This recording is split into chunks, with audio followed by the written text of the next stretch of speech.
Good day, everyone. So I am 𝚈𝙸𝙪, the first reporter of the Group 4, which is our topic is all about the Japanese region. And before that, my first topic is all about the education system during the Japanese region. Okay, so let's start. First is the education system. So it's stated there that the Japanese devised curriculum caused a blackout in the Philippine education and impeded the education progress. So before, during the Japanese regime, so the Japanese blackout the Philippines, it is because they changed a lot about the education system during the Japanese period or the Japanese regime. Kasi noon, during the American period, so as what I listened to the reporter of the Group 3, which is the American period, is that those students who is learning their teachings about the songs of American, about the games of the American is or change. It is because during the Japanese regime kasi, these two regime kasi is magkaaway. So by that, during the Japanese regime na, those Filipinos who is studied at the Japan is kinakailangan nilang kumbaga walaon, ganun. Okay, so by that, let's continue. Okay, so the next one here stated there in the 50s that they introduced many changes in the curriculum by including Nihongo and abolishing English as the medium of instruction as a subject. So as what I've said kanina, so during the Japanese regime, they changed a lot about the education system. Kasi in-explain ko na yan kanina, which is they changed kasi magkaaway sila, diba? So far, yung natutunan ng mga Filipinos about in the American period is gustong baguhin ng mga Japan. Kasi I think they want their own teachings kasi para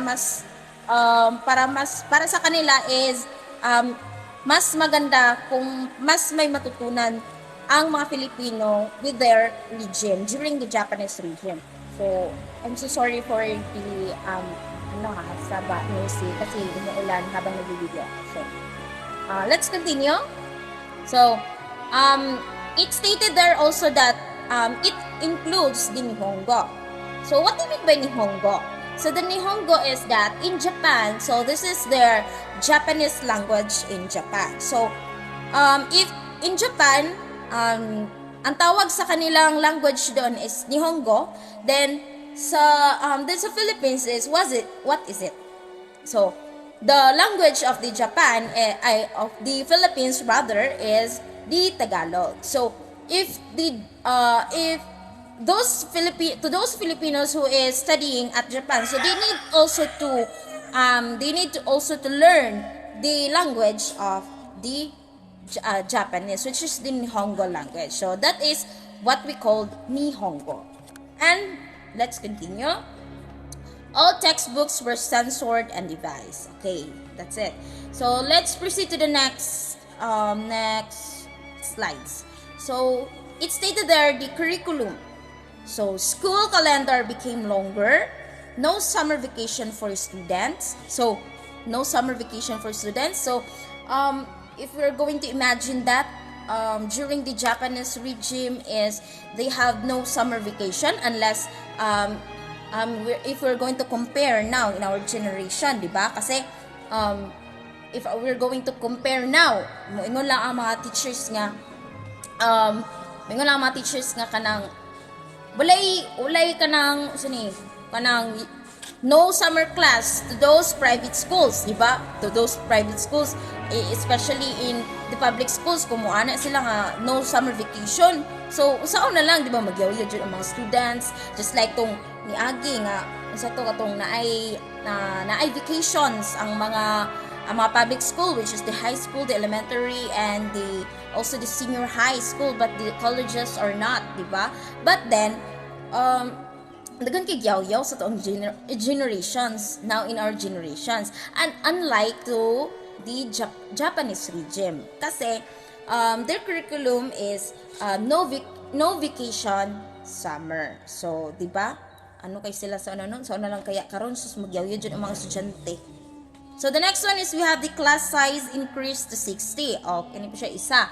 Which is, the class there is increases in 60. Not just, although not in 60, but then more than 60 na siya. It's either na ay 70, 80, and even 100. So, siguro ang kuan sa mga taga-Japan sa una is that to those who are willing to study there in their period is they are kanang tanggap lang jud sila. Di pare sa tuwa ba karon in generation to, if we're going to compare now, ang mga teachers gani magyaw-yaw na kay sa 40 pa lang daan ka po students, wa na daghan na kay ta, di ba? Usaw na lang 60 and more than that, di ba?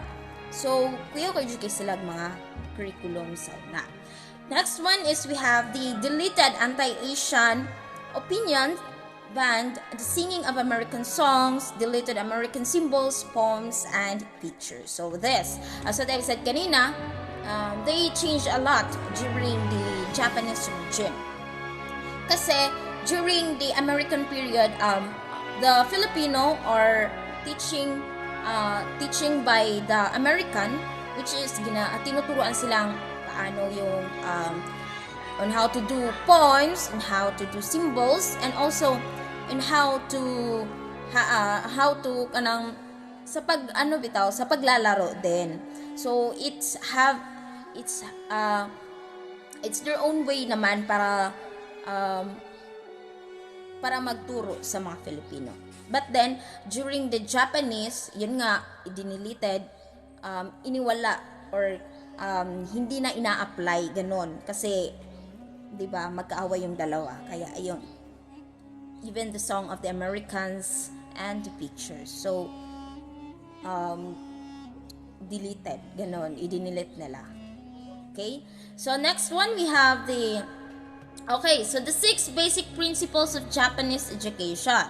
So they have 6 basic principles. So first there is we have the realization of the new order and to promote friendly relations between Japan and the Philippines to the farthest extent. So, what do you mean by this? Okay, so this is what do you mean? This is what is it? This means. So it means it is for the exchange of information, culture, and technology for the prosperity of what country. So, muna siya ang pasabot sa number 1. So number 2 is we have the foster or the Filipino culture base. So it is to develop its own culture without the influence of the Westerners. So that is the number 2. And we have the number 3, endeavor to elevate the morals of people, giving up over emphasis of materialism. So what do you mean by this? So it means that more Filipinos are thought to be more morally straight and to have a strict sense of respect and contentment. So that is what yan yung ibig sabihin ng pinapahayag sa number 3.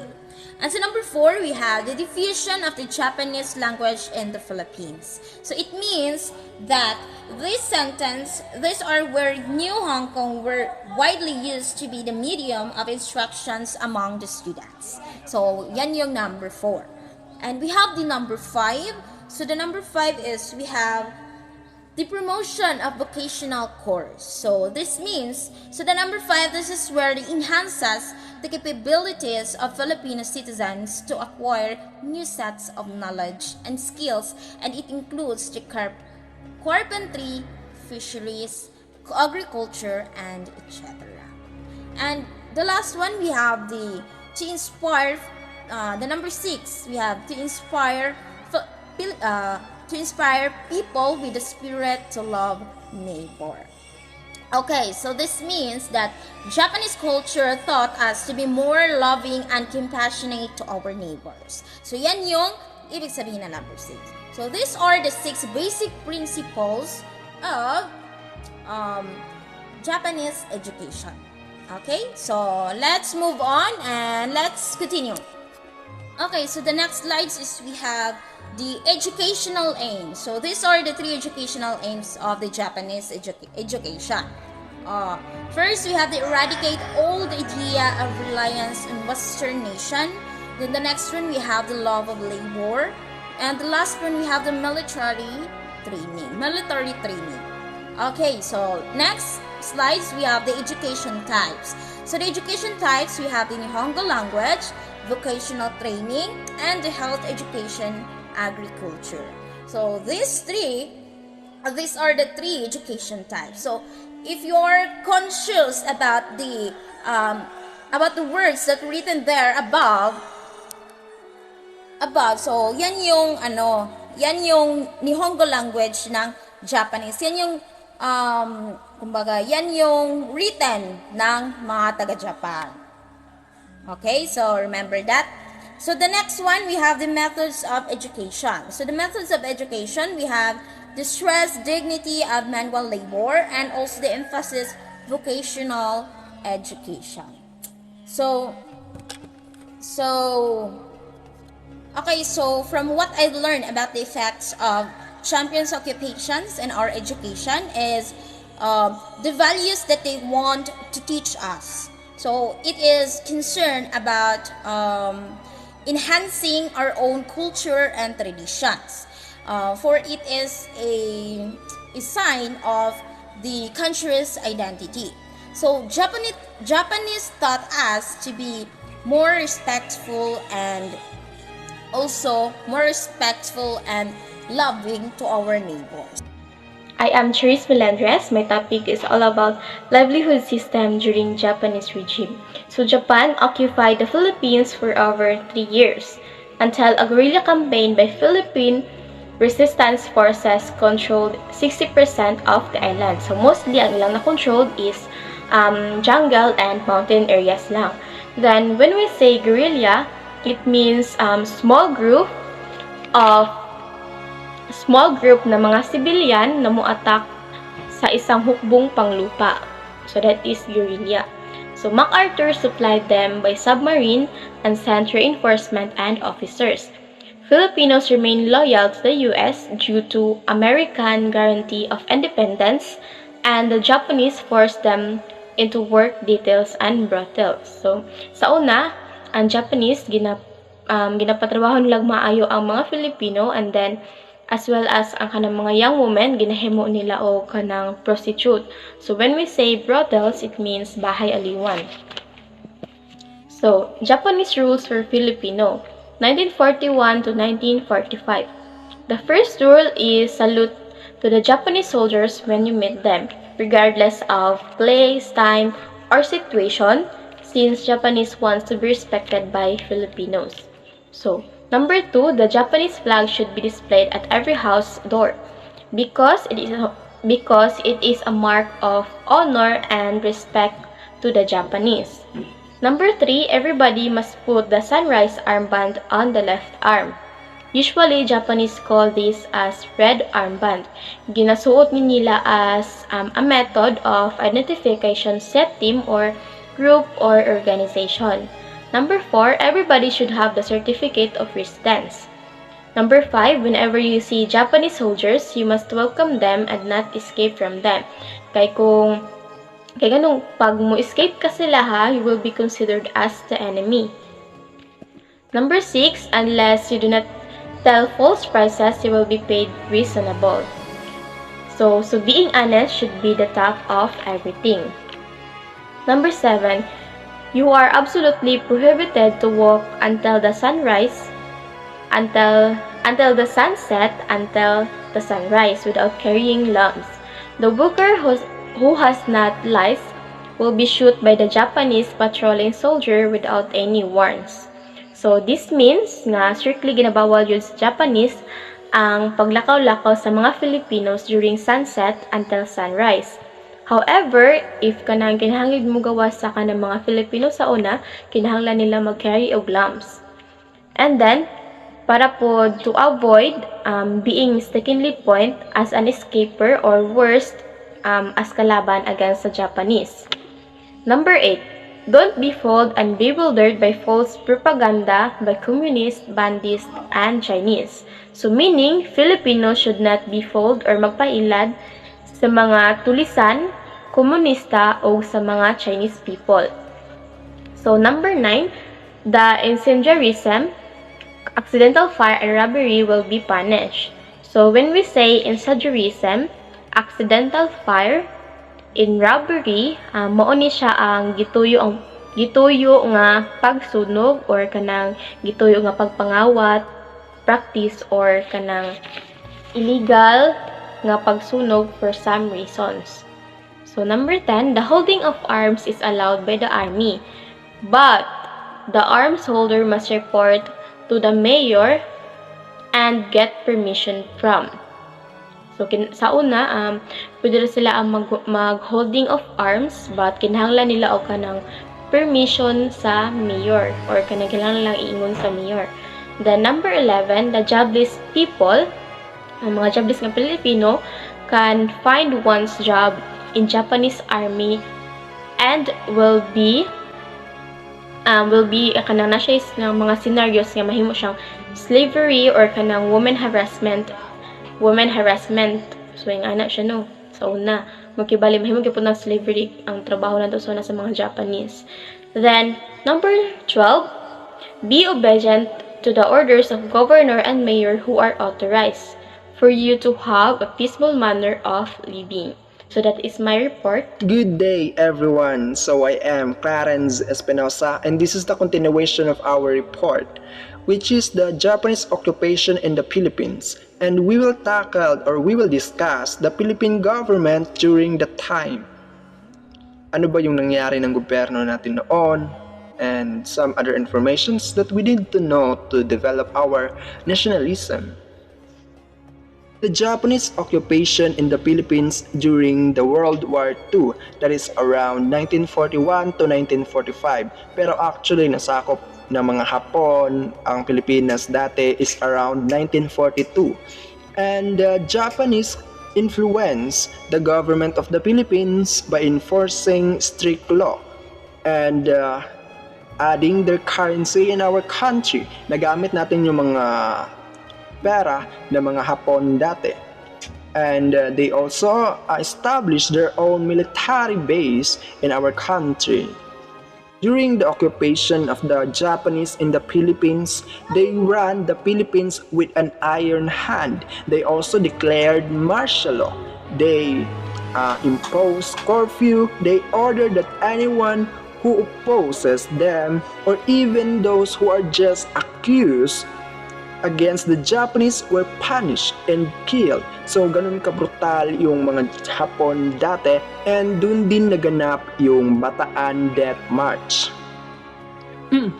And dun din naganap yung Bataan Death March. Yun yung mga Amerikano at Pilipino na sumurrender sa mga Hapon dahil kulang na sila sa kagamitan. Kaya napilitan silang sumurrender at pinalakad sila ng sobrang layo o milya-milya. And the Japanese propaganda. So ano ba yung propaganda ng mga Hapon dati para tanggapin natin sila sa ating bansa at tangkilikin natin ang kanilang mga pinagsasabi. So to simplify the story, pinangakuan na tayo ng independence but hindi naman totoo. And malalaman natin yan sa mga susunod na itataka ko. So the next one is the Makapili. So Makapili, makabayang katipunan ng mga Pilipino. So ito sila yung mga Pilipinong nag-i-espiya or nag-i-investigate. Sila yung nag-i-investigate sa mga nagaganap sa kanilang lugar.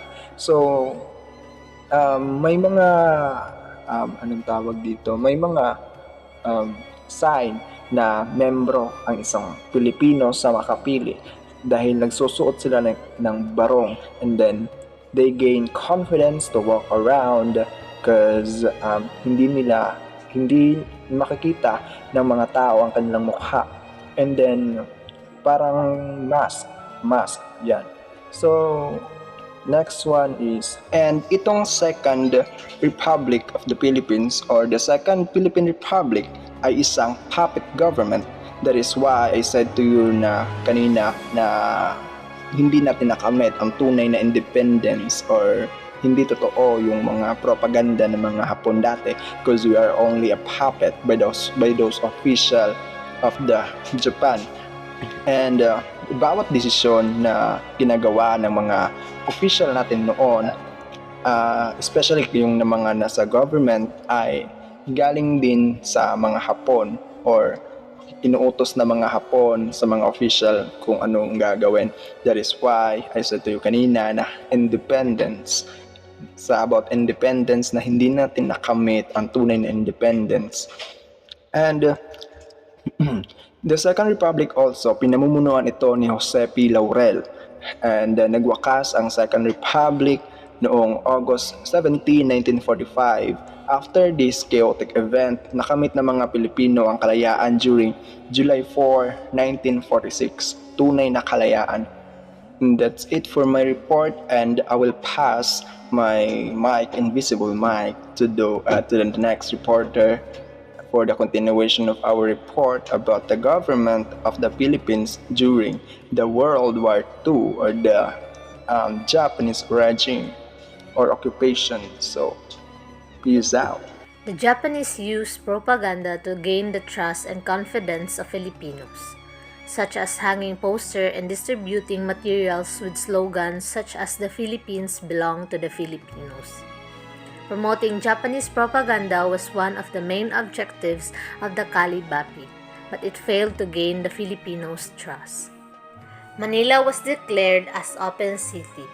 Manila was declared an open city in December 1941 to avoid its destruction as Imperial Japan invade the Commonwealth of the Philippines. Attacking forces do not always respect the declaration of an open city. Defensive forces will occasionally use this designation as the political tactic as well. At the outbreak of World War II, under the Japanese regime 1942 to 1945, the Bureau was combined with the Custom Office and was headed by a Director of Customs and Internal Revenue. Abad Santos was chosen to be the Chief Justice and to concurrently serve as a member of the cabinet of the newly organized government.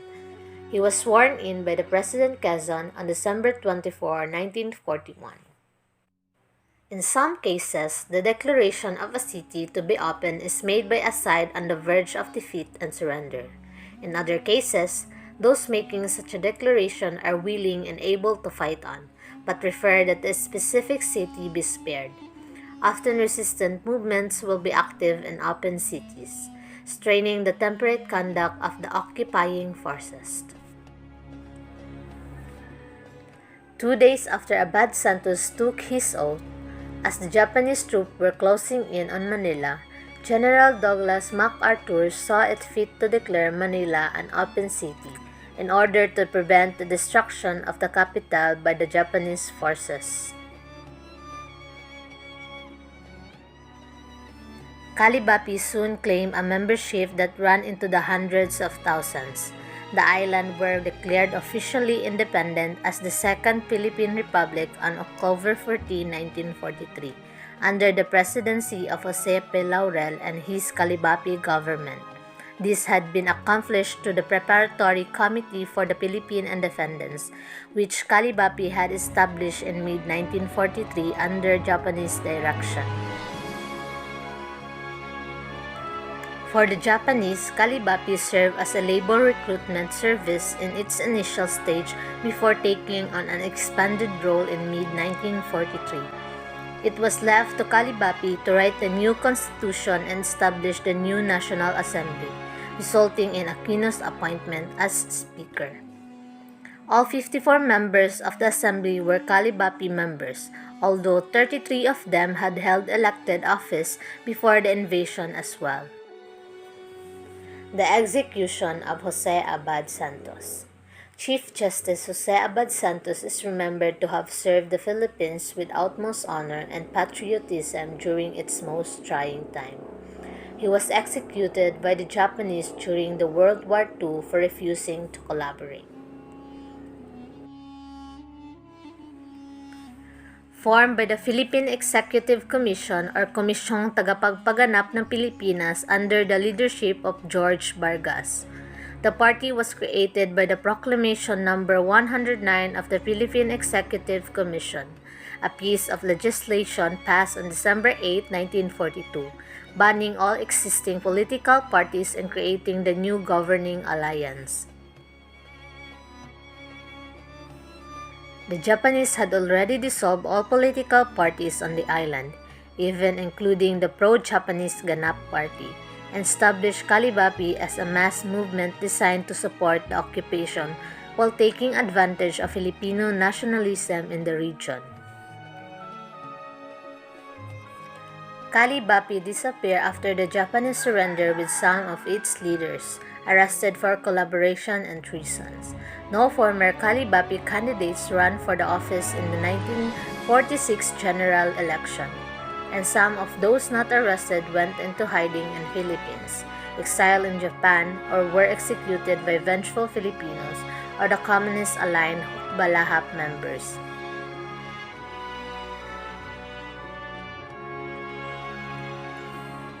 The Kalibapi.